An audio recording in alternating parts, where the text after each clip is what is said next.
मंदी नाही झाली, सगळ्याच विषयात झाली.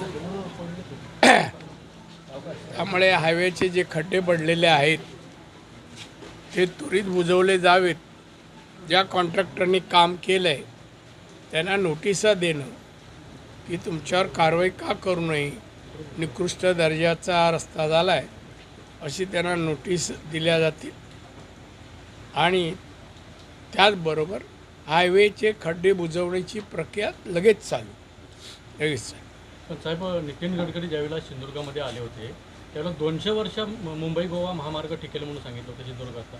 पण तो 200 वर्ष न टिकता त्याला मोठे आता खड्डे पडले पाहिले ते सिमेंट भेटले. 200 वर्ष कोणी पाहिले? आता तुम्ही झाली तुम्हाला 200 वर्ष? नितीन गडकरी म्हणाले होते ज्यावेळेला भूमिपूजन. हां, मग त्या 200 वर्ष टिकतील ना, रस्ते टिकतील.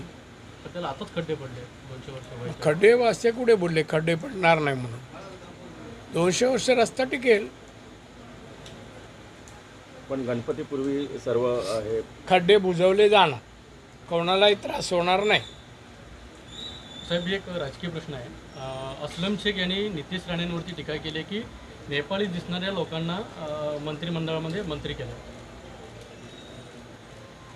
मला असल्या प्रश्नाला उत्तर द्यायचं कळलं ना.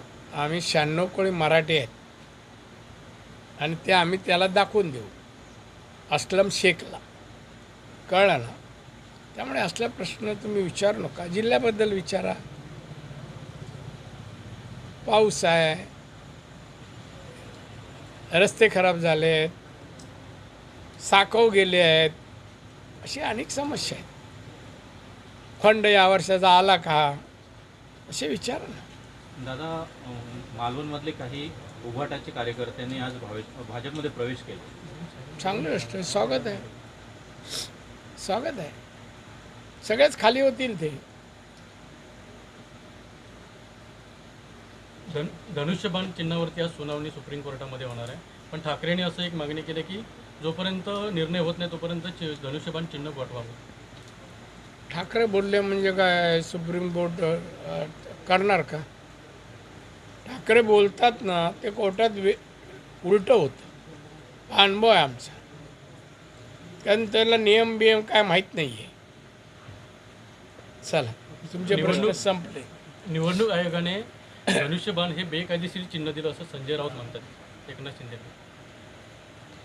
खरं म्हणजे संजय राऊत याच्या डोक्यावर परिणाम झाला आहे. जे प्रश्न काय असे बोलतो. आता एकदा कोर्टाने निर्णय घेतला आहे तर तो निर्णय चुकीचा कसं काय म्हणतो? निवडणूक आयोगाने घेतला. निवडणूक आयोग असो, कोर्ट असो, कसं काय बोलू शकतो हा? सोडाव त्याचे प्रश्न विचार नको. आणि मला कधीच तो संजय राऊत पण नको आणि उबाडा नको. गणेश चतुर्थी जवळ आली आहे आणि मोठ्या प्रमाणात रेल्वेचं आहे ते बुकिंग फुल झालं आहे. तर यासाठी काय स्पेशल ट्रेन सोडल्या जातील का? मी बोलतो त्यांच्याशी, संधी असेल तर आपण सोडू. मी बोलेन GMC आणि असेल तर सांगितलं जास्त सोडा.